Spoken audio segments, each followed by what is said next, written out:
Bienvenue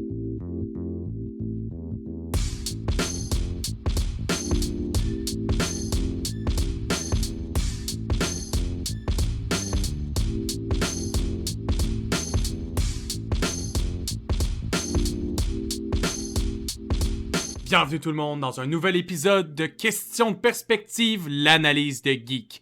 Dans cet épisode, moi puis Jean-Michel, on avait envie de faire quelque chose de différent. On a envie de faire un épisode spécial cinématographie. Et alors, on a pris une décennie, 2000 à 2010. On a chacun choisi 2 films et on avait envie de vous les présenter, les décortiquer, parler des écrivains qui ont travaillé dessus, parler des acteurs principaux, de qu'est-ce qui se passe dans la story et pourquoi elle nous a autant affectés. Si c'est quelque chose qui vous intéresse, alors je vous invite à continuer l'épisode. Bonne écoute tout le monde. Hey, salut JM. Salut Alex. Fait qu'aujourd'hui, on avait envie de parler de films qui nous avaient quand même grandement marqué, ou du moins qu'on a écouté vraiment trop de fois pendant l'époque dans laquelle ils sont sortis. Puis ça, c'est une époque qui est 2000 à 2010. Genre, ouais. Puis un des premiers films de cette décennie-là qu'on avait envie de parler, c'est The New Guy. Yes. The New Guy. Oh my god, quel film. Si vous avez pas vu ça, allez voir ça. C'est absolument le film incroyable. Je veux juste préciser aussi que tous les films qu'on choisit de parler sont pas reliés. Là. C'est juste on jase pour jaser de films qu'on aime écouter. Il n'y a pas de trame là. The New Guy. Quoi dire de The New Guy? Si vous avez pas vu ce film-là, c'est probablement un film qui est pas passé à l'histoire comme étant le meilleur film au monde. Mais il y a beaucoup de clichés dans ce film-là qui reviennent puis qui ont fait partie, mettons, de la culture un peu de notre enfance. Par où que je commence? Entre autres, là, si vous avez de la misère à vous souvenir, c'est quoi le New Guy en français? C'est le nouveau. Puis c'est... Tu sais, Crazy Eye en faisant le bruit d'un bruit de fouet. Et tout un peu ces gags-là vient de The New Guy, ou du moins a été amplifié par l'existence de cette comédie-là. Vraiment, vraiment. Ce que j'aime de c'est une comédie. Ce que j'aime de cette comédie-là, c'est que moi, je suis un gars d'impro, je suis un gars de personnage, je suis un gars de mise en scène, mais je suis pas un gars de théâtre. Fait que moi, la mise en scène, il faut que ça reste relativement simple. Puis il faut que ce soit plus un truc de personnage puis de situation. OK? Donc moi, je vais pas analyser le background du character puis comment il sent. Non, fuck all. Moi, ce que j'analyse, c'est le perso, pourquoi il est là, puis les bons gags qui viennent avec. Ça, c'est moi, ça, OK? Je laisse le théâtre pour les autres. Puis, c'est pas une...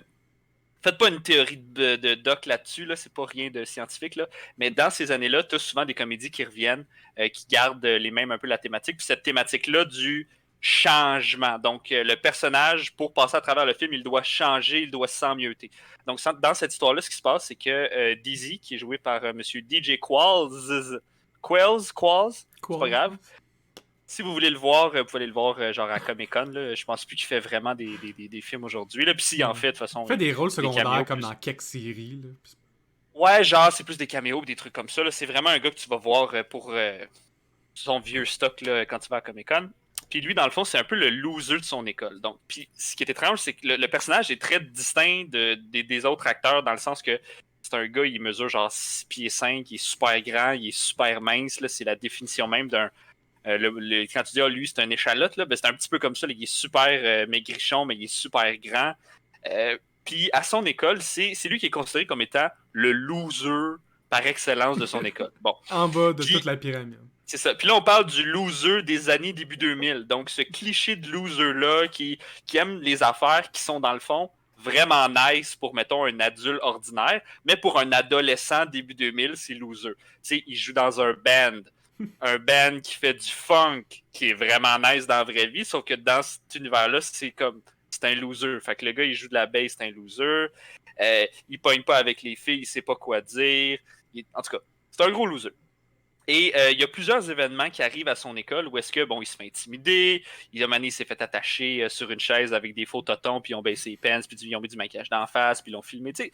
Plein d'affaires qui n'arrivent pas dans la vraie vie, mais ça arrive dans les films où il y a des losers, tu sais. Faut toujours qu'il y ait vraiment, qu'ils inventent, un peu comme dans ce que j'appelle un peu les losers Glee, là, où est-ce que Glee nous a fait comprendre que dans la vie, il y avait des gens qui étaient cool, puis il y avait des gens qui étaient pas cool. Puis quand t'étais pas cool, tu te faisais pitcher de la slotch d'en face. Bon, mais c'est un genre... ce genre de loser-là. Bon, on sait pas pourquoi c'est un loser, mais pour une raison quelconque, c'est un loser. Okay? Et là, lui, pour une raison bon, whatever, XY, là, il se retrouve Il se en fait prison casser pour... le pénis, entre autres. Là. Ouais, il se fait casser le pénis. Ça, c'est une autre affaire, mais il se retrouve en prison. Ok, il était sur des médicaments, puis il fait une affaire, puis là, il se retrouve en prison. Et il rencontre le personnage qui va complètement changer sa vie, qui vont, dans le fond, partir son changement, qui est le personnage qui est joué par l'humoriste Eddie Griffin. Okay, si Qui vous est un connaissez autre pas... cliché de l'époque aussi, le mentor qui apparaît de nulle part à cause que la Ouais, destinée vous enligne un vers l'autre, puis il exactement. va t'apprendre de quoi qui va changer toute ta vie. Ouais. Puis lui, c'est le badass. Lui, il est en prison, puis c'est le badass. Là. Il est sur son bunk. Puis là, il y a une photo de Janet Jackson. Puis là, il te donne de la marde si tu regardes sa Janet. Là, tu peux pas regarder sa Janet. Et il a le fameux whip stare quand il regarde les gens. Puis les gens font comme... Ouh. Puis là, ils ont peur. Puis c'est... Le personnage le nom de son personnage, c'est Luther, dans le fond. Dans cet univers-là, lui, il est vraiment intense. Il te regarde avec des yeux comme ça, c'est un vrai badass. Puis il y a toujours un zippo, puis il l'allume, puis il te regarde comme ça à travers la flamme, comme ça, puis il y a toujours une flamme dans ta face. Le gros cliché du bad boy intense en prison qui a pas d'allure. Et évidemment, c'est ces deux personnages-là qui sont complètement à l'opposé l'un de l'autre. Ce qui fait qu'ils s'entendent, justement, c'est qu'ils ont quelque chose en commun. C'est qu'autrefois, le personnage de Luther, dans le fond, c'était aussi un loser dans son ancienne prison. Ouais, dans son ancienne prison, c'était lui le loser de la place. Bon. Fait que là, il va transmettre à Daisy, dans le fond, toutes les choses qu'il a de besoin pour devenir une personne cool, parce que le gars, il voudrait passer à travers ça. Et la première chose qu'il lui dit, c'est qu'il dit « Tu dois absolument changer d'école et te refaire une vie. » C'est la meilleure façon de devenir un tough ou un cool. Donc, d'où le titre du film, The New Guy, parce qu'à cette école-là, Daisy, il va arriver dans une nouvelle école. Et puis là, il change complètement tout. La première chose qu'il change, c'est son look, dont il fait des cheveux un peu à la Brad Pitt dans Fight Club, manteau de cuir, attitude walk de prison. Il apprend évidemment son stare, son whip stare, des expressions un peu de l'époque où est-ce qu'il bouge sa tête comme ça en disant Who's the bitch now? Tu sais, comme il va changer toute sa posture et là, il va lui donner des trucs. Il va dire là, la première chose que tu vas faire, c'est que c'est la police qui va aller comme te dropper à l'école, genre dans une camisole de force, puis tout, là, puis genre, quand ils vont te détacher, ils vont partir en courant, vont s'en aller. Là, ça va tout de suite instaurer que faut pas qu'on niaise avec toi, t'es un fucker. La deuxième affaire que tu fais, c'est que tu pognes le plus gros puis le plus badass de l'école, puis devant tout le monde, tu lui pètes la gueule. Donc, des grosses clichés de prison, là, vraiment, là, qui vont faire de lui un cool guy, là, dans le fond. Il donne même la fameuse technique de les mains sont plus rapides que l'œil, mais c'est le pied qu'il faut se méfier. Mais lui, il fait Tiger Pop! Pendant que la personne est comme What? Il kick des nuts! Il kick des nuts. Fait qu'il y a toute cette thématique-là, dans le fond, du changement, où est-ce qu'il va passer à travers le fait que c'était un loser, et là, il va vraiment tout mettre dans son nouveau personnage de bad boy, la fille qui l'invite au party, il pogne l'invitation, il a pitch, il fait je fais pas de plan, moi. Je m'en crisse, puis il s'en va. Pitch son zippo, brûle une statue en marchant. Genre, tu sais, comme tous les clichés que tu peux mettre d'une personne qui serait normalement cool, mettons, dans un univers du secondaire Hollywood de cette époque-là, là, qui n'existe même pas.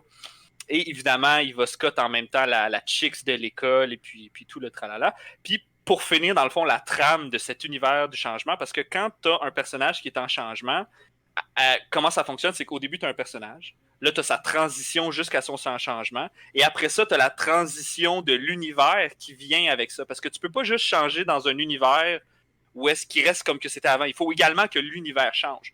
Donc, à partir du milieu vers la fin du film, les gens à cette école-là, qui vénéraient un peu ces gens cool-là, qui étaient vraiment comme des salauds, c'est vraiment des personnes horribles maintenant que tu y penses, ils abusent les autres, ils les traitent de non, whatever.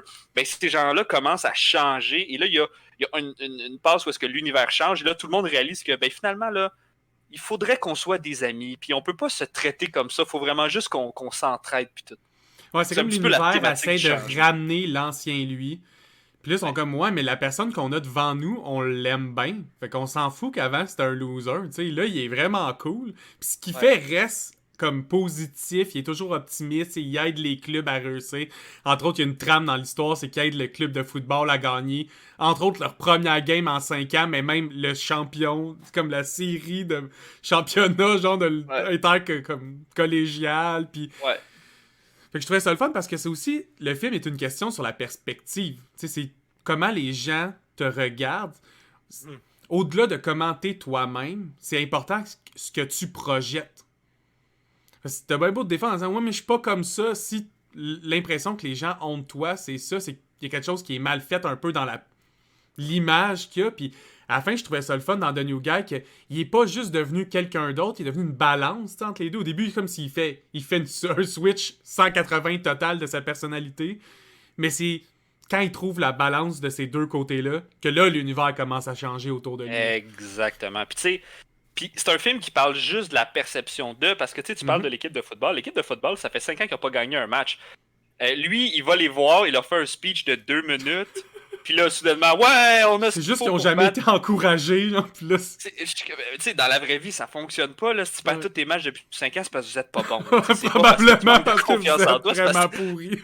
c'est une équipe de merde. Fait que- Mais encore une fois, ça vient avec tout cet aspect-là de changement, de changer, de si on change des choses, si on change comment que nous autres on est, puis on devient cool, on va gagner, on va avoir la chicks à la fin, on va être le cool guy de l'école, puis tout. Donc, cette truc-là de changement qui est super thématique de ce film-là, qui, moi, quand j'étais jeune, moi, je pensais que si je faisais ça, bon, j'étais jeune, là, on parle de, j'avais peut-être 12 ans, là, 10-12 ans.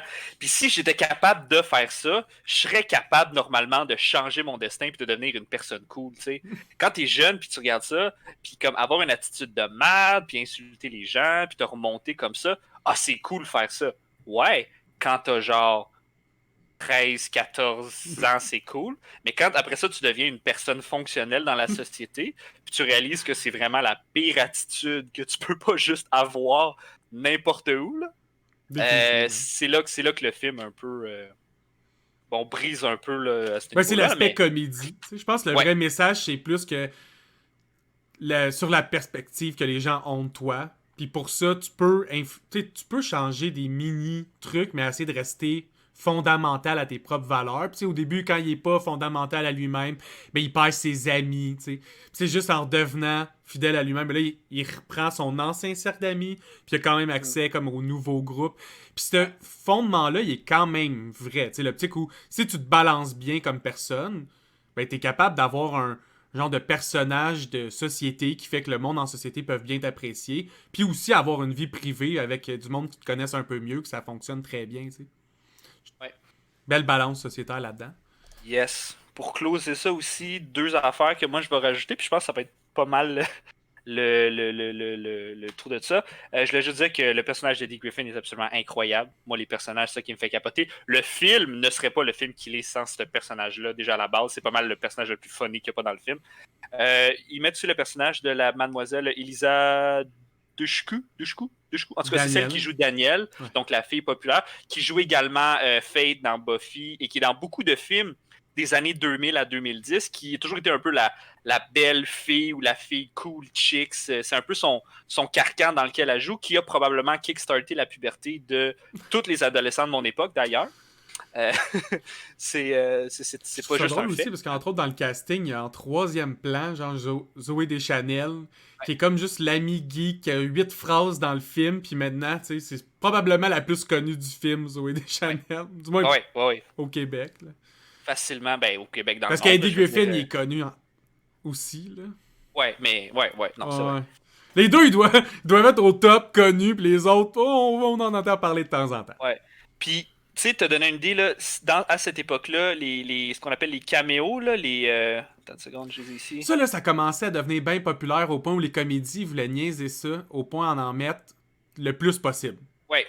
C'est vraiment typique de ces années-là. Écoute, juste dans ce film-là, qui est pas un film incroyable là, qui a passé à travers l'histoire, là, qui est juste un bon film, un bon film pour son époque, de ce que c'était. Écoute, il y avait Vanilla Ice, Tony Hawk, il y avait David Hasselhoff, Cool Mo D, Henry Rollins, Gene Simmons. Il est là, Gene Simmons, là, le bassiste de Kiss, il joue un preacher. Tu sais, Vanilla Ice, il est là, tu sais, comme ça fait aucun sens. Ils ont juste mis des personnalités dans le film avec des rôles random juste pour en mettre parce qu'ils pouvaient en Tu sais, il y mettre, a une parce que scène, de cette époque-là. ils ont payé Tony Hawk pour se faire lancer du popcorn dessus. Ouais. Ils ont dit, gars, tu vas t'asseoir dans la foule, là.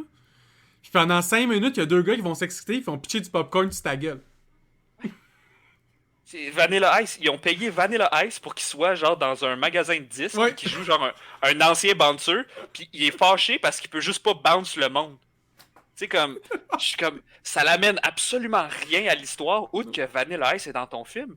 Mais c'est parfait parce que ça fait partie de la mythologie de cette époque-là. Là, ça se faisait. C'est comme ça que ça fonctionnait, tu sais.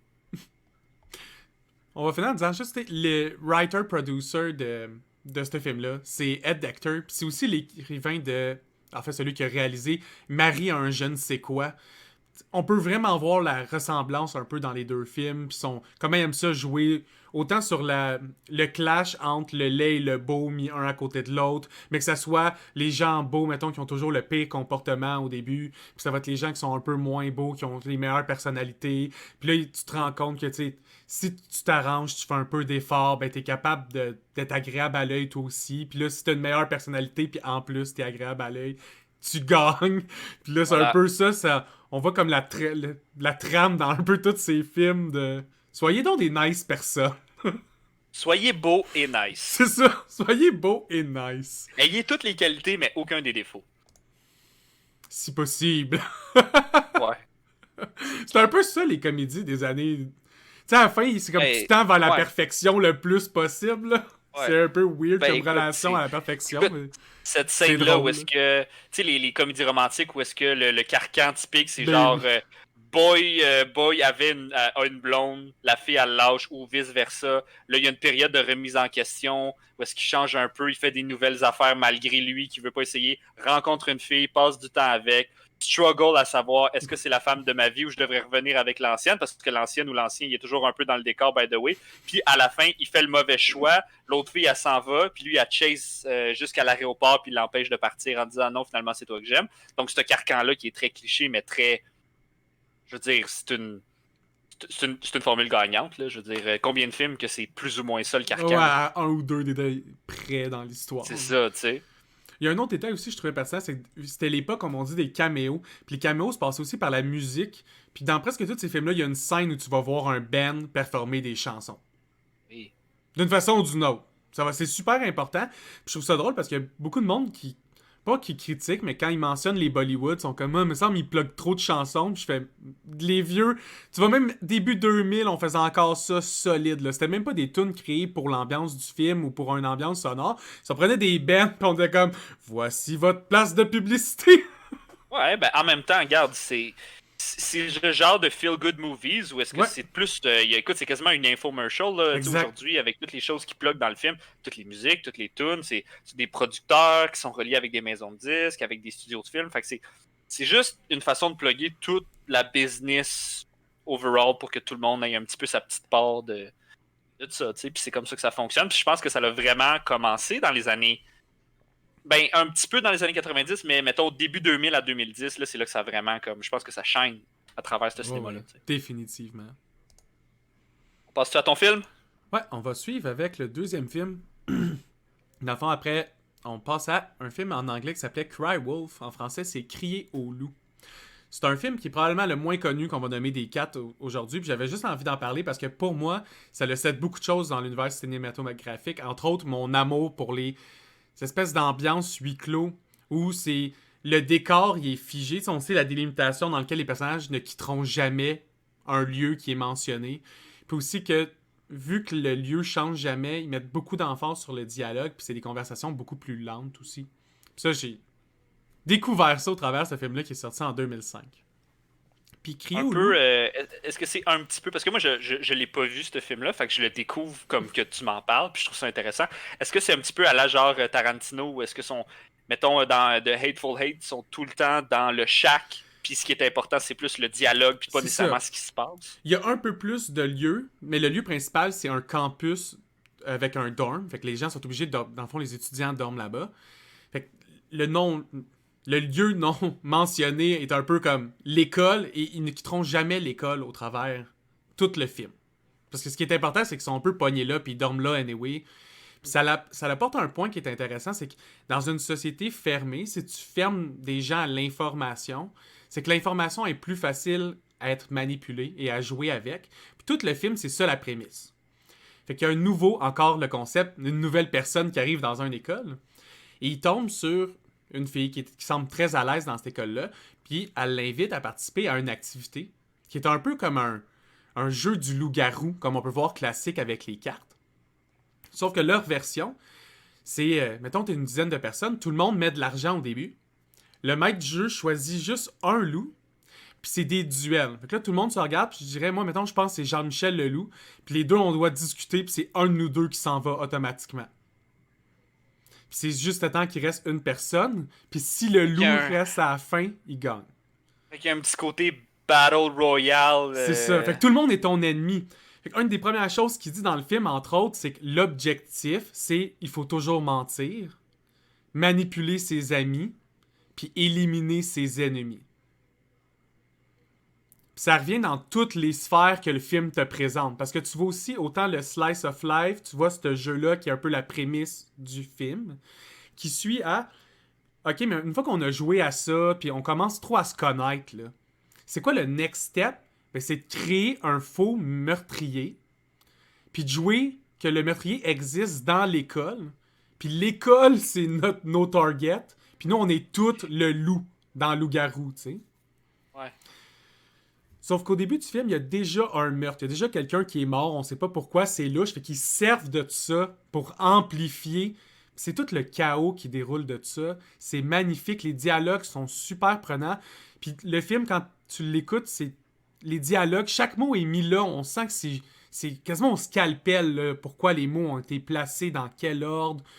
Pour que, à la fin du film, t'as un peu les révélations. Si vous avez vu les films comme Prestige de Christopher Nolan ou L'Illusionniste, où t'as une révélation, t'as une phrase qui est dite où le personnage voit quelque chose, puis là, tout se replace dans sa tête.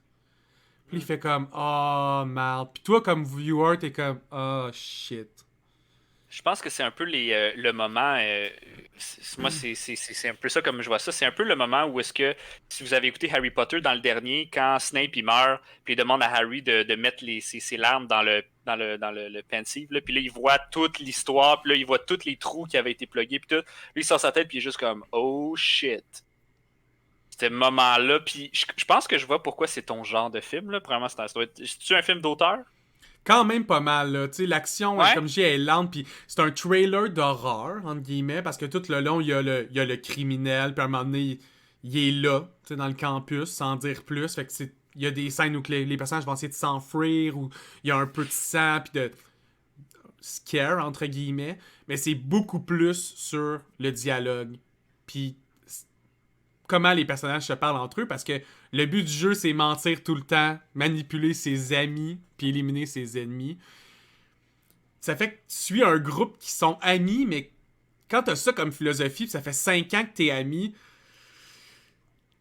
je sais pas si je te voudrais tant que ça comme ami, personnellement. Ben, ça fait. C'est un bon. On dirait nous autres autrefois en GN. C'est Ça ça. ressemble à ça. C'est Ça ressemble à ça. L'ambiance, c'est ça que je dis, comme tout le son est fait pour que ça soit plus lent. Puis c'est tourné un peu série B. Fait que si vous aimez pas comme qu'il n'y ait pas de CGI ou de gros effets spéciaux, là, il y a zéro effet spéciaux dans le film. Là. Tu peux prendre 12 personnes à l'université qui étudient en cinéma puis recréer ce film-là avec un bon auteur. Parce que la clé, selon moi, est vraiment dans le texte. Mais, un des acteurs du film, c'est Bon Jovi. Quoi? Un des personnages principaux, comme qui est vraiment important, une pièce pivot du film, c'est Bon Jovi. Ouais.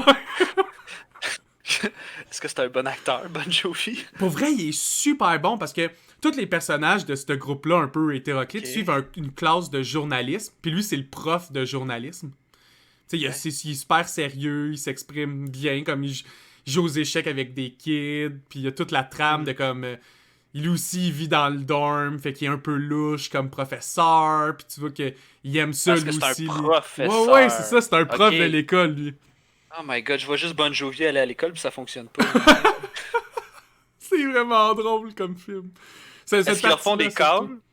Est-ce qu'ils Non, il font y a des pas calls? Est-ce de... qu'ils pluguent des bouts Non, de non, il ses y a tunes, genre vraiment... dans le... Oh. Non, ok. En fait, je me souviens pas s'il plug des bouts de ses tunes. Mais il y a pas de call direct sur le fait qu'il, mettons, il ferait de Ok. la musique ou quoi que ce soit. Là. Ok. Comme Mané, il n'y a pas un élève qui dit Monsieur, are you wanted dead or alive? Or, Non, hey, ça serait Man- vraiment weird. Là. Comme Mané, il tire sur quelqu'un, puis en tirant, il y a une personne en background qui chante Shot through the heart!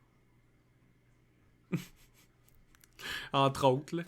Mais tu sais, pas juste le film qui est moins connu aussi de Crier au loup. Le réalisateur, il est un peu moins connu. Il est plus connu dans le milieu. Tu sais, entre autres, Quentin Tarantino aime vraiment beaucoup ce réalisateur-là. Pour les mêmes raisons que les deux, ils aiment ça, prendre des personnages, puis juste leur faire affronter leur réalité dans un lieu où personne ne peut s'enfuir. Par contre, si je parle des films un peu plus connus de lui, entre autres, il a fait Kick-Ass 2. C'est pas lui qui a fait le 1, mais il a fait Kick-Ass 2. Il a fait. quand même Moi, je l'ai bien. trouvé bon. Je trouve pas pire. Il a fait il a fait Bates Motel, qui est le Ok. monde à l'hôtel qui se font un peu comme capturer, piéger dans l'hôtel. Là. Ouais, ouais. Il a fait le True Memoir of the International Assassin, comme un peu une comédie d'action. Un peu ridicule. C'est ça, je trouve ça drôle parce qu'il a fait des affaires comme il a fait. La moitié de ses choses sont vraiment lourdes dans son sens, puis la musique est là pour te peser dessus, puis tu finis le film, t'es comme, oh, je vais aller penser à ça un petit 20 minutes, puis l'autre moitié, tu ris tout le long. Puis à la fin, t'es comme, oh, c'était léger. Le gars, il y a des phases. Là. Il y a des phases, c'est ça. En fait, c'est comme, il travaille sur un film, comme, oh, je suis ben trop déprimé, après ça, il se fait une comédie pour se hyper. Ouais. Ben écoute, c'est une bonne façon de vivre. Le seul comédien, à part, tu sais, Bon Jovi, là, qui est vraiment connu dans ce film-là, là, je dirais que le seul autre cast qui va vous dire de quoi, c'est Jared Padalecki. J'ai de la misère à prononcer. Tu sais, je connais pas son nom parfaitement, mais c'est Sam Winchester dans Supernatural. Tu sais, un des deux frères. Là, toute la série. Fait que tous les fans de ce personnage-là, je vous invite à aller voir comment il est différent dans Cry Wolf. Ou c'est qu'il joue un roommate un peu con, un peu à la Austin Kutcher. Ok. C'est vraiment la meilleure façon de décrire le film. Puis, Ce que j'aimais aussi de... Je vais juste terminer là-dessus. Ouais, vas-y, vas-y. Je trouvais qu'il mettait le ton dans ces années-là à tous les films, justement, aux fins révélatrices. Puis où que... Je trouve que ça redonne de la... J'ai rejouabilité dans la tête parce que je suis un gamer, là. Mais avoir envie de revoir le film constamment. Parce que chaque fois que tu le revois, tu peux juste te concentrer sur un autre personnage. Puis tu vois vraiment le film sur un autre spectre complètement en sachant la fin. Puis la première fois, tu le vois comme étant un non-initié. Après ça, tu peux t'amuser à essayer de le revoir de plein d'autres façons. Puis on dirait que tu découvres toujours des nouvelles couches au film. Ouais, ben j'imagine que ça va être le genre de film où est-ce que... C'est le genre de film où est-ce que le film, une fois que tu l'as vu, tu fais comme OK, wow. Puis là, tu retournes écouter, puis c'est encore meilleur parce C'est que ça. là, toutes les Tu affaires tombes que en t'avais amour pas encore catchées... plus avec la deuxième Ouais, fois. Là. ça, j'aime ça quand ils font ça. Quand t'es capable de dire, attends, faut que je retourne en arrière puis j'aille le revoir pour être capable de plus comprendre des affaires. Ça, c'est le fun, ça. Ça te permet de juste plus t'immerser dedans, tu sais. Définitivement. Fait qu'on a parlé d'une comédie, on a parlé d'un trailer psychologique, mais on retourne à une comédie parce qu'il y a quelque chose Oui. aussi mi-décennie qui nous a fait Ah. rire pendant quoi 2 ans au Ouais. moins, là. C'est sûr que là, on vous cachera pas que j'ai choisi les deux comédies et Alex a choisi les deux non-comédies. Ok, puis c'est pas. Dun, Ah, dun, quoi? dun! Quoi? Jean-Michel il a choisi les films de marde. Pas Fait tellement. que... ben, pas de marde, là, mais en tout cas, ça, là. Le deuxième film que j'amène là-dessus, qui est une autre comédie, c'est le film Dodgeball, le légendaire film Dodgeball avec Vince Vaughn et Ben Stiller, qui est... Écrit en gros Je sur le pense. poster Grab Life by the Ball. Ouais, Hein, écoute, c'est important. en tout cas, je sais pas par où commencer avec ce film-là, comment ce film-là a un peu marqué ma vie, là.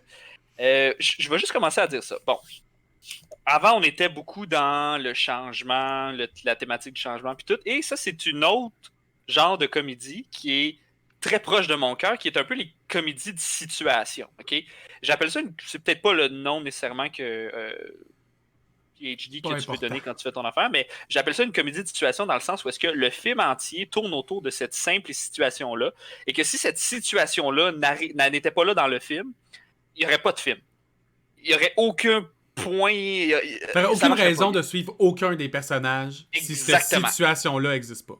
Exactement. Donc, tout tourne autour du fait que ces gens-là jouent au ballon chasseur. OK?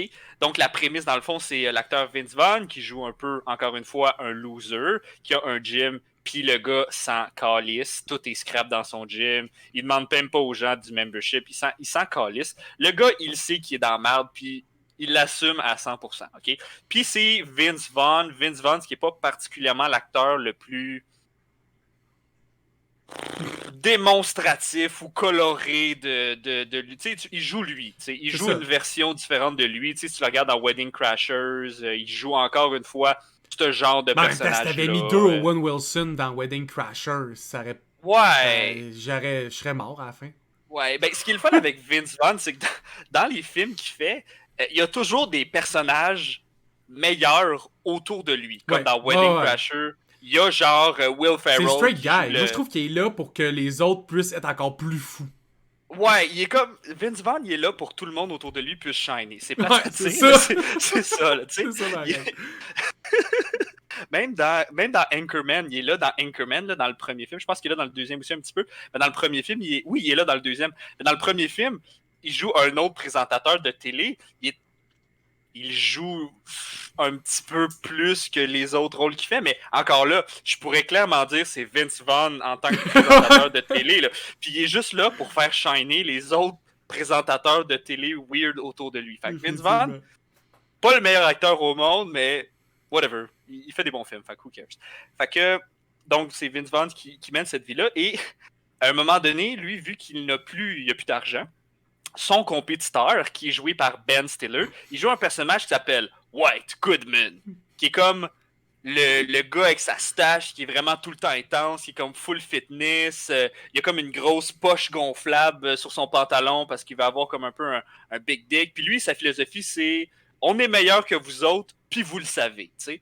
Puis c'est ce gros personnage-là, plus gros que la vie, qui est comme le méchant là-dedans, puis moi, ce que j'aime, puis tu le sais, là, c'est ce qu'on aime, c'est un bon méchant. Puis il joue un excellent méchant. Mais Ben C'est un Stiller, tout pour jouer des croche. gros persos, il est excellent. Ben oui, il joue plein de, tu sais, justement, on parlait d'Anchorman. Dans Anchorman, il fait un caméo où est-ce qu'il joue un présentateur de nouvelles espagnol. Il y a 3 phrases, puis c'est 3 phrases les plus drôles du film, tu sais. Il y a quelque chose dans ce film-là, que cette situation-là, elle a aucun crise de bon sens. Puis c'est ça que j'aime, moi, dans les films, c'est des situations qui ont aucun crise de bon sens. Là, tu te retrouves un gars qui a pas une scène, qui est en train de se faire acheter par un genre de mégalomane de la fitness de l'autre bord de la rue, qui a comme son assistant personnel, c'est juste un super gros gars noir qui s'appelle Michel, qui est juste là pour être son assistant, puis comme son genre de bodyguard. Tu sais, aucun de ces personnages-là, au-delà de cette situation, a de raison d'exister. Là. Non. Ça n'a aucune raison d'exister. Dans son gym, il y a un gars qui s'appelle Steve le Pirate. Steve le Pirate, c'est tellement un gym de loser que ça l'attire des personnages qui n'ont pas d'allure. Fait que t'as comme un gars de la cinquantaine qui va s'entraîner là parce que sa femme, c'est une Asiatique qui a acheté sur Internet qui l'haït. Il y en a un autre, c'est comme un jeune gars de genre 17 ans qui chill avec genre des losers qui ont comme 3 fois son âge. T'as Steve le Pirate, puis son backstory, c'est que Steve, c'est un pirate. C'est tout. C'est tout! C'est tout. Aucun de ces personnages-là a de raison d'exister à l'extérieur de ce film-là. Ça fait aucun crise de sens, puis c'est parfait parce que le film, il s'assume à 100% dans le sens que le but du film, c'est que là, il faut qu'il gagne le tournoi de dodgeball pour ramasser l'argent, pour justement payer ses dettes, pour garder le gym de loser ouvert. Puis il n'y a pas de... Il y a très peu de changements. Là, à un moment donné, bon, il commence à s'entraîner. Il rencontre un gars qui s'appelle Patches O'Houlihan, qui est comme un vieil athlète raciste des années 50 qui jouait professionnellement au dodgeball, que sa philosophie, il y a une philosophie, c'est comme les 5D du dodgeball, c'est duck, dive, c'est dodge, duck, dive and dodge, là, tu sais, comme, ça fait aucun sens, là. Ce personnage-là n'a aucune raison d'exister. Il est dans une chaise roulante, tu le vois dans sa jeunesse, il est chill, il est debout, il est vieux, il est dans une chaise roulante, on ne sait pas pourquoi. On sait pas pourquoi. On sait pas où est-ce qu'il vit, on sait pas, tu sais, on sait fuck all. Puis c'est parfait, parce que ça, c'est le genre de film que si tu grattes trop loin dans tes personnages, puis tu fais comme, ben, où est-ce qu'il vit, qu'est-ce qu'il mange, c'est quoi ses aspirations, ça brise le film. Fait que tu restes dans le contexte de comme ces personnages-là existent juste à cause de ce film-là. Là, ils s'en vont à Las Vegas, justement, comme faire un tournoi, et là, les autres équipes, c'est autant ridicule. Tu as une équipe d'Allemands qui est coachée par David Hasselhoff. D'ailleurs, je te l'ai pas dit, mais moi, ma thématique secrète, c'est qu'il y a un caméo de David Hasselhoff dans les deux films. Il y a une équipe de Japonais en genre en couche, comme les genres de couches, mettons, anciennes que personne porte aujourd'hui. Il y a des bûcherons. Il y a... Ouais, l'équipe de Canada, tout en bûcherons. C'est juste des bûcherons, genre, ça fait aucun sens. Ça fait aucun sens. L'équipe de White Goodman, donc l'équipe du méchant, lui, ce qu'il décide de faire, c'est qu'il décide de l'empêcher de gagner ce tournoi-là. Puis, vu que c'est un personnage qui est toujours à 200% dans tout ce qu'il fait, ben, il décide de se partir un team. Mais il fait pas juste se partir un team, là. Il se part le team avec tous des uniformes qui matchent. Ils s'appellent les Purple Cobra. Quand ils marchent, ils font... Fait que, tu sais, ils ont une démarche, ils ont un cri d'équipe. Ils sont même allés recruter, OK, une joueuse d'un pays qui n'existe pas, puis elle est comme vraiment weird laid. C'est vraiment une caricature d'une athlète de l'Europe de l'Est qui est quasiment un homme, tu sais. Puis dans son pays, le dodgeball, c'est comme le sport national. Puis là, elle démontre son skill en lançant un ballon dans un bar sur un gars, puis elle le tue. Genre, elle le tue dans le bar, puis il y a personne qui fait rien. Il y a personne qui réagit. C'est... Parce que ce film-là n'a aucune raison d'exister. Ça fait aucun sens au-delà de la situation dans laquelle il est. C'est juste parfait. Définitivement. Mais tu sais, l'écrivain, le producer derrière Dodgeball, c'est Rawson Marshall Turber. Mais c'est aussi celui qui a fait Easy A, entre autres. C'est un autre film là, vraiment drôle. Puis, tu sais, plus récemment, ça j'ai trouvé ça drôle comme Switch, c'est lui qui a fait Gratte-Ciel avec Jean The Rock. Tu sais, le film de fin du monde. C'est comme de 2000 à 2012, il faisait des comédies avec genre Ben Stiller puis Vince Vaughn. Puis là, il fait des films d'action pourris avec The Rock. On salue The Rock d'ailleurs s'il est Ouais, parce que lui, il est bon, là, mais comme faut se le dire, The Rock, il lit pas le scénario avant de dire oui, clairement, là. Il est juste comme, je m'en sac, on le fait, go! Non, le producer, il faut faire, tu vas te pitcher d'un hélico. Je suis down. Je suis là. Laisse-moi faire des reps, 30 secondes. On voit mes muscles. Je suis pompé. Ouais. Est-ce que je suis chaud? Est-ce que je suis chaud à 100%? Je suis chaud à 100%? Ok, bah. Oh my god, quel film de Taupin. On parlait de caméos justement dans ce film-là, il y en a évidemment plein, dont le caméo le plus célèbre, où est-ce qu'à un moment donné, il y a comme une double pénalité, et là, les juges doivent voter si l'équipe elle a perdu ou finalement on continue à jouer. Et c'est comme un 2 de 3, donc le premier juge il fait un oui, le deuxième juge il fait un non, et la troisième personne c'est juste Chuck Norris qui fait juste comme yes, je veux que ça continue. Et là t'as juste Vin Vance qui fait comme thank you Chuck Norris, thank you. Tu sais, c'est juste ils ont payé Chuck Norris pour juste qu'il fasse exact. Dans son film un caméo qui a aucun crise de sens. À un moment donné, quand l'acteur, le Vince, là, le personnage de Vince qui s'appelle Peter, il doute puis il fait comme puis là, évidemment il se pointe. C'est ça, il se pointe pas à la finale parce que là il est comme on va perdre, nanana, puis il y a comme un gros down juste avant justement de faire sa remontée spectaculaire. Il est juste comme à l'aéroport, au bar, et là il y a juste Lance Armstrong qui est là puis qui fait comme hey Peter, justement, je suis en train d'écouter comme vos matchs, puis genre je votais full pour vous, puis il est juste comme oh my god, Lance Armstrong, tu sais. Puis il est juste comme qu'est-ce que tu fais à pas être là-bas? Il dit je sais pas, je pense que j'abandonne puis tout. Et là tu as Lance Armstrong qui fait comme ouais, moi aussi j'ai pensé abandonner quand j'ai eu le cancer, genre comme dans comme mon cerveau, genre puis mes os puis toute l'affaire, j'ai pensé abandonner. Mais finalement, je me suis réhabilité et j'ai gagné le Tour de France comme 5 fois. En tout cas, je sais pas c'est quoi tes raisons pour abandonner, mais je suis sûr qu'elles sont vraiment pertinentes. Puis là, c'est juste ce guilt trip-là qui est incroyable, de un. De deux, c'est encore plus incroyable parce que ça l'a mal vieilli, parce que Lance Armstrong, il se dopait. C'est Ça rend ça meilleur, moi, je trouve. c'est encore meilleur, ça rajoute encore une autre Une couche affaire. de plus. Ça fait aucun sens. Ça fait aucun sens que Lance Armstrong rencontre Peter dans un bar d'un agroport en disant comme yo, j'écoutais le tournoi de dodgeball parce que c'est fucking nice. Tu sais, ce film-là fait juste aucun sens. Tout le long du film, il y a voyons, pas l'amoureuse, mais parce que tu le Love sais qu'éventuellement ils vont interest, finir. Ouais, le love interest, là, tu sais qu'ils vont éventuellement finir ensemble. Tout le monde est juste comme c'est une lesbienne. Ah, elle est full forte, cette lesbienne-là. Ah, le don bien joué, genre au softball, cette lesbienne-là. Puis là, il est juste comme, mais non, elle est pas lesbienne, elle est pas lesbienne. Puis à la fin, elle est juste comme, je suis pas lesbienne, je suis bisexuel. Fait que ça me permet d'avoir plus qu'un partenaire pour une raison que dans ce À l'époque temps-là. où le polyamour était vraiment pas mentionné à l'écran, fait que le plus proche Ouais, terme qu'elle pouvait dire, c'était c'est ça. bi, là. C'est ça. À l'époque où est-ce que. Mais même à quand tu l'époque, voulais faire- c'était quand même osé, entre guillemets, dire bisexuel à la télé, là. Tu sais, 2004.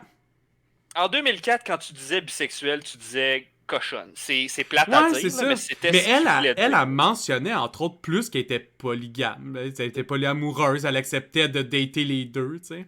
Ouais. C'était vraiment comme... Je trouvais qu'il un développement de caractère que tu douterais pas dans un film Rando de 2004, là. Ouais, tu sais, puis je veux dire, c'est niaiseux parce que tout ça se fait à travers le film pour qu'à la fin, il y a un petit revirement de situation. Elle fait comme, ah, je suis bisexuel, tu sais, faut coucher avec moi puis ma blonde, tu sais, comme, ok, peut-être, whatever. Mais tu sais, il passe tout le film avec. Il aurait juste pu lui demander comme, yo, t'es-tu lesbienne?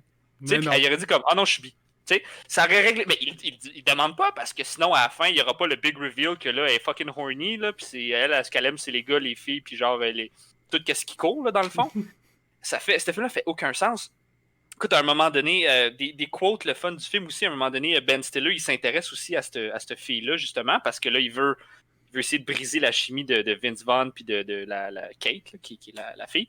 Et là, il débarque chez elle avec un genre de suit blanc, genre, puis une petite cravate bleue, genre, avec des froufrous, puis tout, puis avec son scooter. Puis à un moment donné, ça finit pas bien, puis il essaie de l'embrasser, puis elle fait juste comme faire un genre de move de kung-fu, puis bam, il smash la tête sur le mur.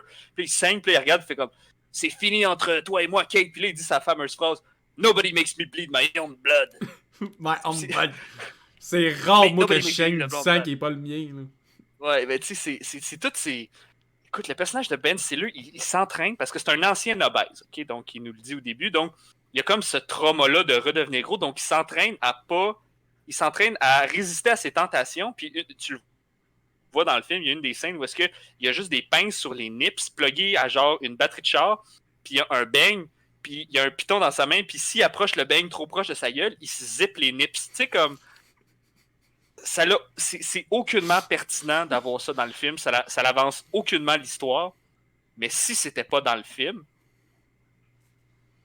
ce serait pas le film qu'on a. Là. Fait que ce film-là n'a aucune raison d'exister. Au-delà du frame. Puis même à la fin, quand que Vince Vaughn il gagne le tournoi, bon, il rachète le gym finalement de Ben Stiller, puis Ben Stiller il devient un gros parce qu'évidemment c'est des personnages linéaires qui vont pas changer, puis il n'y a pas une progression de personnages, ils sont ce qu'ils sont. Puis à la fin, il fait juste faire comme hey, c'est moi Vince Vaughn, je suis toujours un propriétaire de merde, mais maintenant j'ai 2 gyms.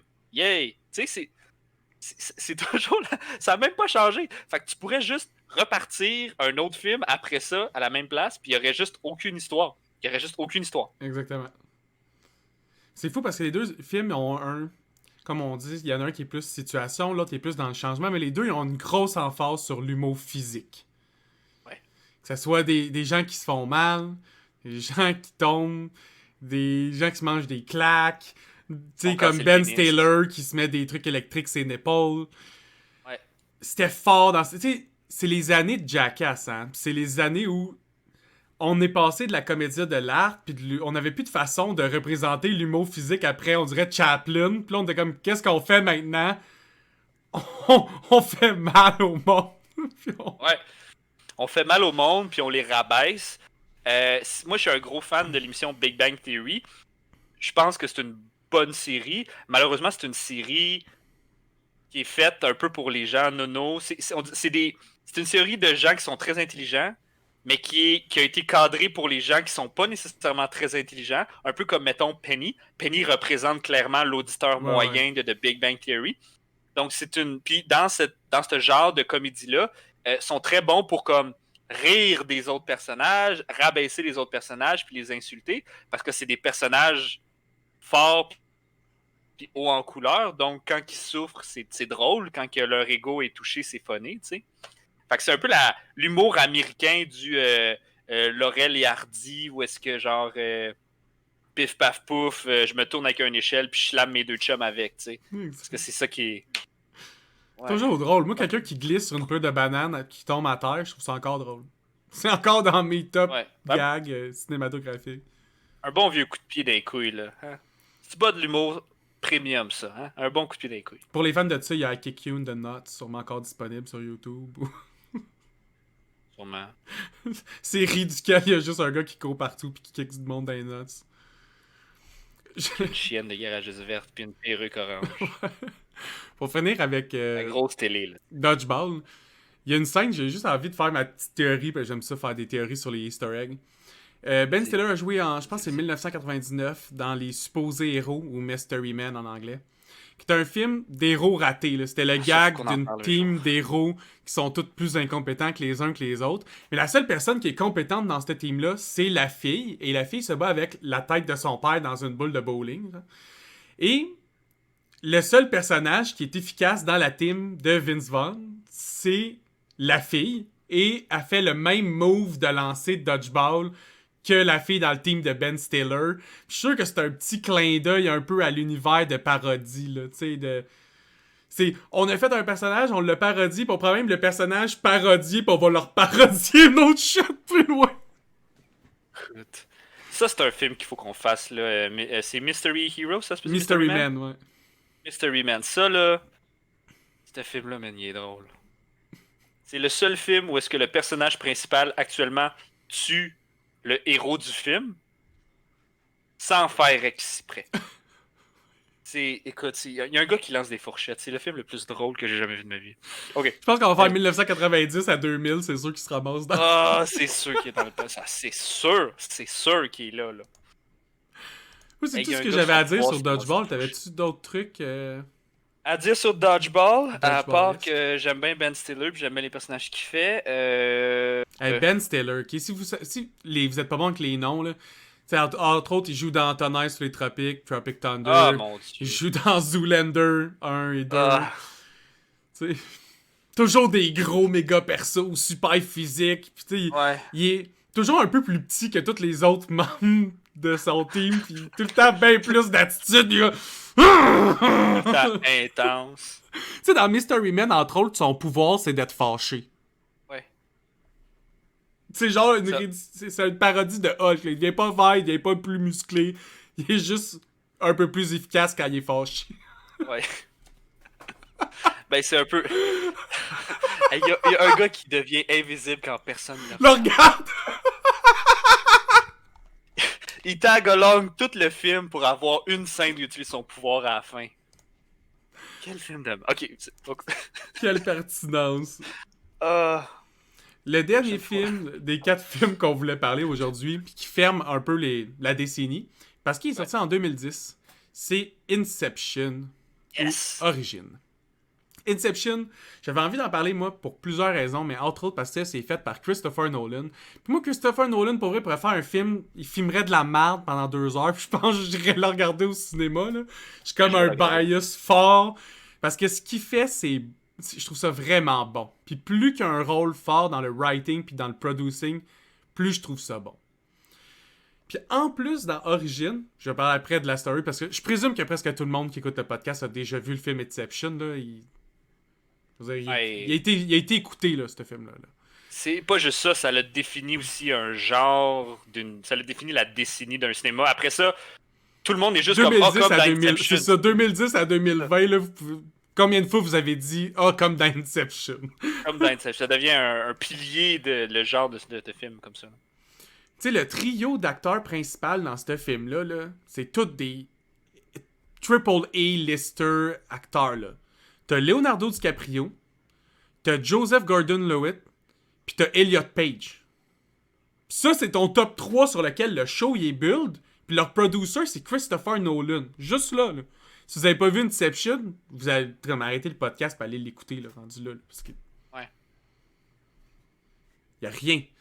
Mais pour tomber dans le film, Inception est à propos de personnes qui font du dream jumping. C'est-à-dire qu'ils rentrent dans les rêves des gens pour aller retirer des informations parce que quand tu dors, t'es weak. Ça, on est tous d'accord là-dessus. Là. Quelqu'un qui dort, c'est assez vulnérable. Puis les autres, ils servent de ça encore plus loin. Si la vulnérabilité n'est pas juste physique, elle est mentale quand tu dors. Parce que t'es flou anyway quand tu dors, tu t'en fous un peu. Même si tu t'en rends compte que tu dors, tu vas juste essayer de niaiser un peu ton rêve puis pousser ton rêve plus loin. Ou tu vas jamais te dire, il y a quelqu'un dans ma tête en ce moment en train d'avoir une vraie conversation avec moi. C'est pas le réflexe normal de quelqu'un en tout cas. Fait que la prémisse du film, c'est ça. C'est la team, c'est leur job. Dans la vie, eux autres, ils travaillent pour un underground system où il y a des compagnies louches qui viennent leur payer de la grosse argent pour aller tirer des secrets professionnels. Sauf que là, il y a un coup qui est vraiment plus dur à faire, évidemment, que tous les autres coups qui ont jamais été tentés. Fait qu'il va falloir builder la meilleure team des teams. Puis il y a quelque chose aussi que j'aime, puis qui a été une trame, je trouve, des années 2000, puis que je pense qu'on aime voir aussi quand il y a Avenger, entre autres, c'est des super team-up. On aime ça, les films où que le crew, ils ont comme toute une spécialité. Tu sais, les Ocean Eleven, entre autres, ou tout ce type de films-là où le crew, c'est pas juste, ils sont amis. Ils ont toute une spécialité. Il y a un voleur, il y a un subtil, il y a le manipulateur, il y a le chimiste. Pis... Les films de crew, là, ça, c'est tout le temps un peu la même chose, là, dans le sens où est-ce que tout le monde est là au bon moment pour faire la chose qui va faire que le plan va être à 100% parfait. 100% parfait. 100% parfait. Puis si ça va pas parfaitement, ben tout le monde est tellement un scalpel dans son domaine que ça va redevenir parfait. Là. Tout le monde est trop pro. Là. Ouais. Ce que j'aime de ça, par contre, c'est que ça permet, dans une crew plus large, parce que je me semble qu'ils sont comme une dizaine à peu près, là, que tu finis par avoir l'attention dessus.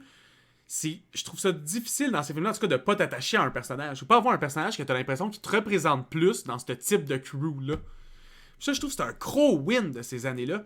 Parce que, contrairement à des films solo, des films d'aventure à la James Bond, où souvent le personnage c'est James Bond, puis les autres personnages sont pas vraiment importants, ou c'est rare que tu t'identifies aux autres personnages autour de... C'est rare que je me suis dit, la fille blonde avec qui James Bond vient de coucher, là, t'aimes-moi ça. Je me je la sens, ce perso-là, tu sais. Quel perso profond. Quel perso profond. Contrairement à les films de crew, souvent on dirait que ça permet plus de discussion, puis le côté geek en moi ressort, parce que quand tu parles du film, tu fais « Ah ouais, toi t'es la personnalité de lui, puis là si on était dans telle situation, ça serait moi, pis geek. Bref, j'aime ça. Un autre point que j'ai vraiment adoré de ce film-là, la musique est mise parfaitement. Puis je trouvais que Hans Zimmer le faisait très bien, puis il le fait très bien depuis longtemps, là. Mais à part lui, honnêtement, là, il n'y a pas beaucoup de monde qui imbriquait la musique pour qu'elle ait un lien avec la narration. Puis là, il y en avait un direct, puis on dirait qu'il trouvait même des raisons logiques pour que la musique elle soit là tout le temps. Ça, je trouvais ça bien que ce soit autre chose que juste, ben, on voulait mettre la toune, mettons, d'Avril Lavigne, Skater Boys. Ben, on a pris Avril Lavigne, on l'a mis dans le film, puis elle chante Skater Boys sur une scène, puis ouais. La toune est là, tu sais. Non, je pense aussi, tu sais, on parle de tune, mais on parle aussi, mettons, d'ambiance, parce que je trouve que dans ce film-là, la cinématographie est faite. Tu sais, quand t'es dans le rêve, tu le sais que t'es dans le rêve, parce qu'il y a comme un petit quelque chose dans la scène qui fait que c'est pas normal, ça... C'est dur à expliquer, c'est vraiment dur à expliquer, puis je pense que ça a été dur à faire. Puis, tu sais, quand tu regardes, mettons, quand ils sont dans le rêve, la musique est pas pareille. Les gens, ils sont tous... Ils fonctionnent d'une certaine façon. C'est filmé d'une certaine façon. La luminosité n'est pas tout à fait la même non plus. C'est ça. Fait que t'es au courant que t'es dans le rêve, mais tu sais pas pourquoi. Fait que faire réagir ton auditoire de cette façon-là, ça doit être tough. Faut vraiment que tu sois un boss, là. Puis je pense que c'est quelque chose qui a fait ce film-là, le film que, justement, on apprécie aujourd'hui, parce que c'est un peu style un peu la Matrix, tu le sais quand t'es dans la Matrix, là c'est clair, c'est vert, là, c'est plus facile, là, mais il y a un petit côté comme ça, plus subtil, que je trouve qui est super bien fait dans ce film-là. C'est pour les gens qui encore sont moins familiers avec les noms. T'sais, Christopher Nolan, c'est lui qui a fait la trilogie des Batman. sais, si vous trouvez qu'Heath Ledger a été le meilleur Joker de tous les temps, ben il a eu sa chance parce que Nolan est allé le chercher, puis que lui, il l'a vu dans ce rôle-là, puis qu'il a fait toute l'ambiance autour pour lui permettre que sa folie t'assente dans le film. Puis t'avais pas juste l'impression qu'il soit là, lui, à rire rando, puis t'as une musique country en arrière, mettons. Tu sais, tout ça est pensé, puis c'est genius, je trouve, l'ambiance qu'il met dans ses films. Dans Inception, c'est que chaque fois que tu vas plus loin, c'est comme on disait, c'est il va dans plusieurs niveaux de rêve. C'est l'idée d'aller dans un rêve, dans un rêve, dans un rêve, ou l'idée d'une poupée russe, un concept dans un concept, dans un concept. Tout semble plus lent. Tu trouves toujours de la musique qui va être plus lente, moins pressée, mais tout autour est plus pressant. Parce qu'il faut que tu te dépêches dans la mission. Mais tu as le contraste absolu avec l'ambiance qui est de plus en plus lourde. Les dialogues deviennent plus importants, plus que tu vas loin dans les rêves. Aussi, un des points que j'avais aimé, c'est grosse emphase sur la psychologie des personnages, puis comment ils se sentent à l'intérieur, parce que vu que ça se passe dans le monde du rêve, puis que le rêve, c'est très personnel, il y a une grosse emphase sur comment les personnages se sentent au travers de tout ça. Je trouvais ça bien. Encore une fois, j'aime les dialogues. Fait quand les dialogues sont riches de quotes très positifs pour moi. Puis encore une fois, je suis un fan. Puis je suis un fan de fin. Parce que pour moi, c'est très important pour un film. Au-delà, moi, c'est pas la surprise de la fin qui est importante, c'est comment sa mécanique a fit à 100% dans le film.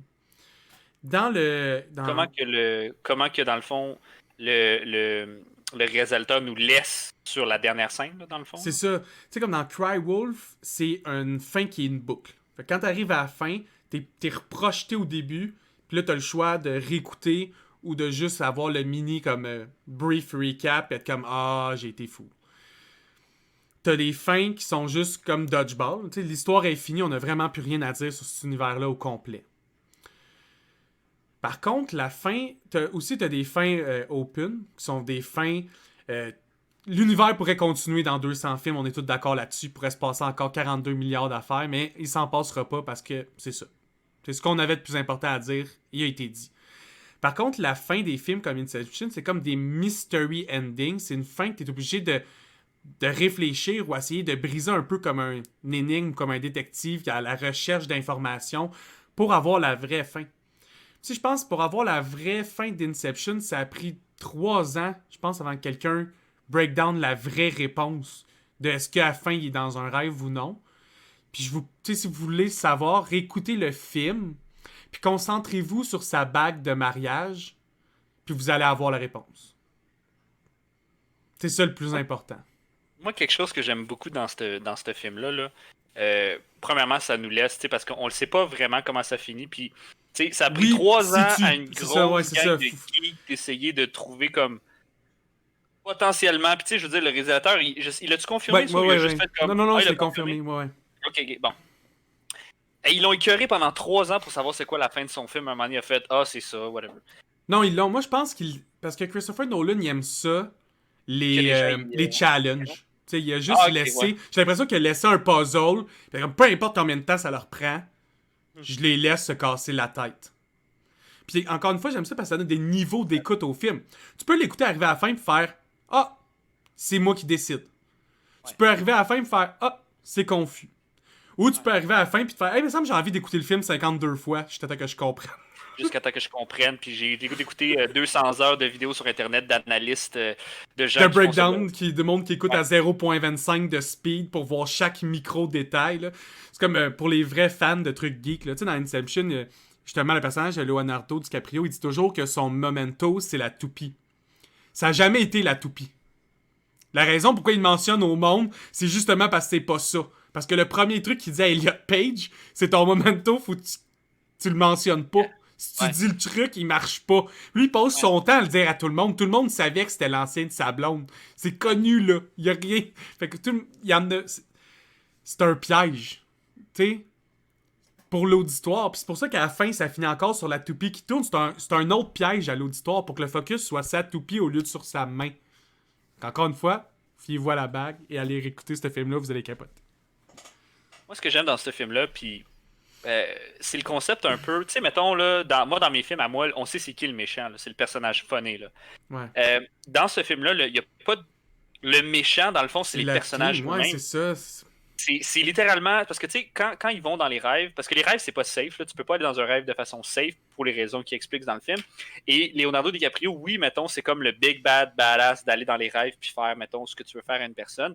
Mais cette personne-là, elle a un struggle incroyable avec sa femme, dans le fond, qui est toujours présente dans son rêve à lui. Donc, à chaque fois qu'il dive dans son rêve pour aller dans le rêve des autres, il y a toujours cette menace constante de sa femme, dans le fond, qui est là pour essayer de tout briser. Puis lui, après ça, quand il commence à embarquer là-dedans, parce que c'est un trauma qu'il a vécu là, quand elle s'est pitchée en bas de la fenêtre parce qu'elle voulait se réveiller, ben là, il revit ces scènes-là. Donc, il est tourmenté en plus par ces scènes-là pendant qu'il travaille. C'est vraiment... c'est difficile après ça de dire, ouais, mais le méchant, il n'y a pas de méchant. Non. C'est juste, c'est des gens qui... C'est des gens qui struggle. Ouais, c'est des gens qui struggle. C'est un peu comme les Jedi, tu sais. Quel bon Jedi ne struggle pas avec des émotions que juste lui peut comprendre, tu sais. C'est comme si ça vient avec. T'as des godlike pouvoirs de la force, puis t'as un lightsaber, mais ça vient avec le fait que t'es tourmenté, puis que du jour au lendemain, tu pourrais devenir genre la pire version de toi-même, puis que tu pourrais juste faire un génocide, puis tuer tout le monde. Christopher Nolan, il est bien fan du time bending, puis comment le temps qui passe influe sur le cerveau humain.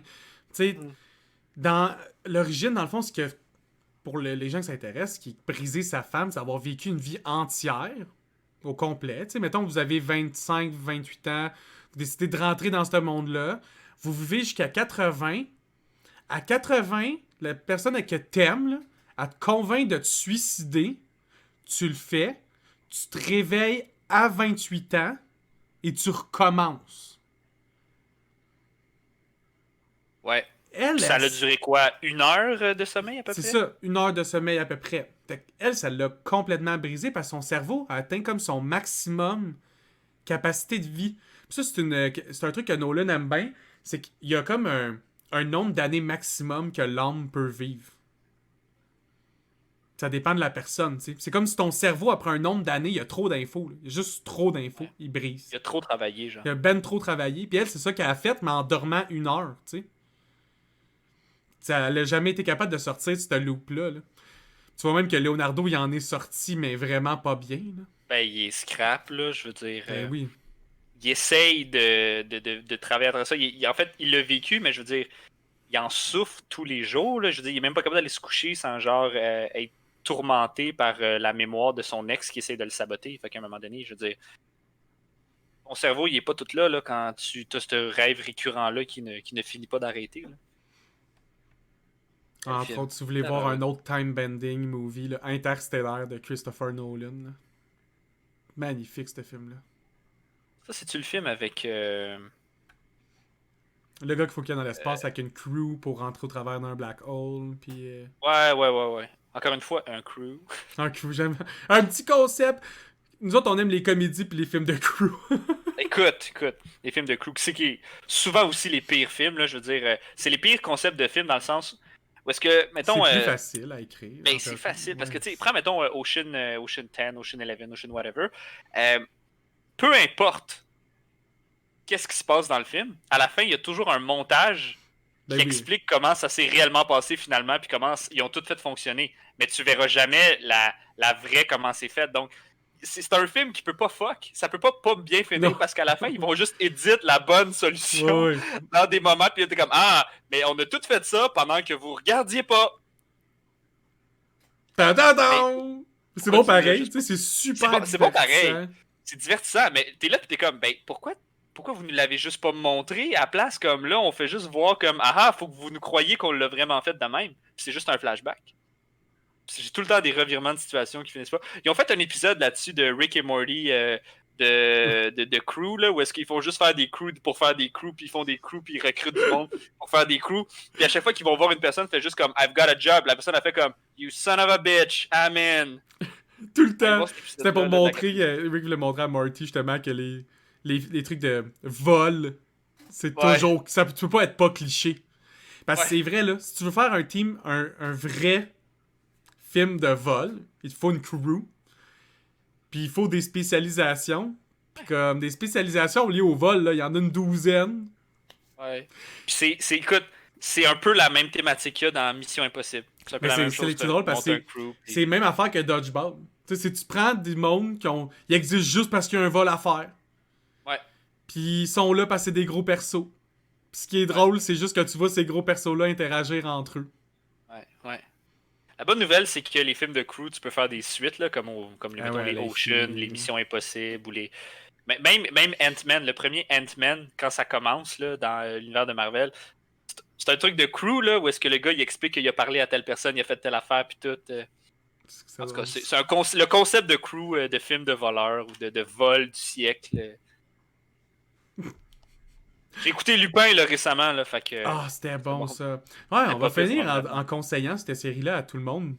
Oui, écoutez Allez voir Lupin. Lupin si vous aimez les choses justement qui sont très intrinsèques, la fin dans le début, puis de comment chaque action a de l'importance, puis chaque mouvement que tu fais est compté. Lupin, c'est vraiment le fun pour ça. Là.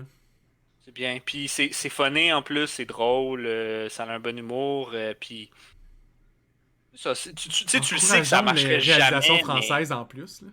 c'est ça, tu sais, puis tu sais, tu le sais que ça marcherait jamais dans la vraie vie, mais en même temps, c'est assez bien fait pour que tu te dises, ah, ça pourrait, tu sais, ça pourrait marcher, tu sais. Mettons Puis 5% de chance que ça marche, puis lui, il l'a pas l'autre. Là, tu sais. ouais, lui, là, à chaque fois. Puis, en tout cas, c'est vraiment bon. Ça parle aussi d'Arsène Lupin, qui est un personnage un petit peu.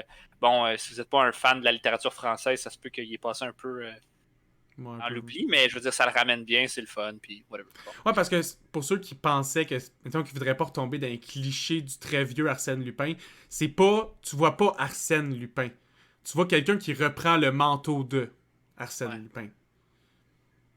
Et on Moi, ça, divague. j'aimais mieux ça. J'aime mieux ça. Je dirais quelqu'un qui recommence à être, tu sais, qui fait honneur à, fait qui essaie de prendre Ouais. des moves, que quelqu'un qui est juste comme, ok, on va reboot pour la 975e fois un personnage. Ouais. Hey, on divague. Inception. Euh... Ben, c'est fini. t'es rendu Moi, sur- j'avais plus rien à dire sur Inception. J'ai-tu quelque chose à dire, moi, sur le reste du film? Non, j'aime l'idée. Un affaire que j'aime beaucoup dans ce film-là, puis c'est ma dernière affaire. J'aime l'idée comment le gars, dans le fond, qui est comme. C'est pas le méchant du film, mais maintenant que j'y pense, c'est un peu le méchant du film. C'est le gars, dans le fond, qui vient voir justement Leonardo pour lui dire regarde, moi j'ai une compagnie de telle affaire, puis mon compétiteur, son Ouais. père, il va mourir. Mais moi, ce que je veux faire, c'est que je vais y planter l'idée dans l'esprit de dire regarde, je vends la compagnie, puis je dissous mes affaires, au lieu de reprendre le Mhm. mentor de la compagnie. Fait que le méchant, dans le fond, c'est lui, parce que lui, il veut Ouais, mais forcer pas quelqu'un à dans un point de prendre vue une. classique, parce que c'est pas comme le Ouais, team est pas vraiment contre lui. Il est plus ouais. l'élément déclencheur, parce que s'il existait Ouais. pas, il y aurait pas de film. Ouais, c'est ça.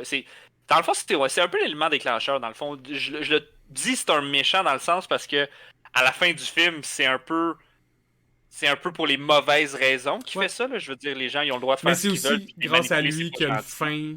C'est weird comme situation, parce Ouais, que la fin, c'est pas de le vaincre, c'est comme ouais, l'aider. Fait qu'il y a un ouais, peu le rôle du le mentor qui donne la quest aurait, mais en même temps, t'as raison que c'est un peu le méchant parce que c'est ouais. lui qui est le plus dark, en guillemets. C'est lui qui est le moins gris. Il est très capitaliste, puis il est très dans le pouvoir monétaire, puis dans le. Tu sais, t'as dit le mot, puis je pense que c'est le mot qui justifie bien ce film-là, c'est dans le gris. Puis moi, j'aime ça les choses qui se tiennent dans le gris, parce que quand c'est blanc ou Ouais. noir, tu sais, c'est facile de C'est moins voir méchant, réaliste, gentil. blanc-noir. C'est ça. Puis la vie n'est pas blanche, malheureusement, c'est 50 tons de gris, hein. Puis, je l'ai écouté, hein, en plus, récemment. Ah ouais? Pour la première fois, ouais. Puis c'est pas bon. Mais, c'est le film, en tout cas, là. Ouais, c'est ça. Fait que j'aime ça quand les films se tiennent dans le gris parce que, tu sais, t'as des personnages bien plus développés dans le gris parce que, tu sais, les gens sont pas nécessairement tout bons puis tout méchants, là. Moi, j'ai fait des mauvaises choses, mais j'essaye d'être une meilleure personne. Puis, tu sais, des fois, ça me tente pas de faire la bonne chose, fait que je fais la mauvaise erreur, ou j'ai déjà pris la mauvaise décision, ou tu sais, c'est ce qui fait de nous des êtres humains, le gris, je trouve. Puis, Ben oui. c'est mieux représenté dans les films que juste comme blanc et noir, puis Mais pas juste Jedi ça, Sith. les plus populaires personnages en ce moment de franchise, c'est tous des anti-héros. C'est toutes des personnes très gris, justement, dans c'est réaliste, parce que c'est réaliste. Parce que le bien et le mal, c'est une question de perspective. Fait que Ouais. ça a juste C'est, rapport, le scénariste, il est de quel côté vis-à-vis le personnage que toi tu regardes. ouais, fait qu'à un moment donné, tu sais, puis. C'est ça. Ah, ben ouais, j'aime ça. Je pense que je vais aller l'écouter. Je vais aller le réécouter, là. On close ça, puis je vais aller l'écouter. Ben, parfait, ça. Ben, c'est ce qui conclut la décennie 2000 à 2010 et l'épisode numéro 1 cinématographie. Merci d'avoir écouté Yes! tout le monde, puis au plaisir de se revoir sur la prochaine vidéo.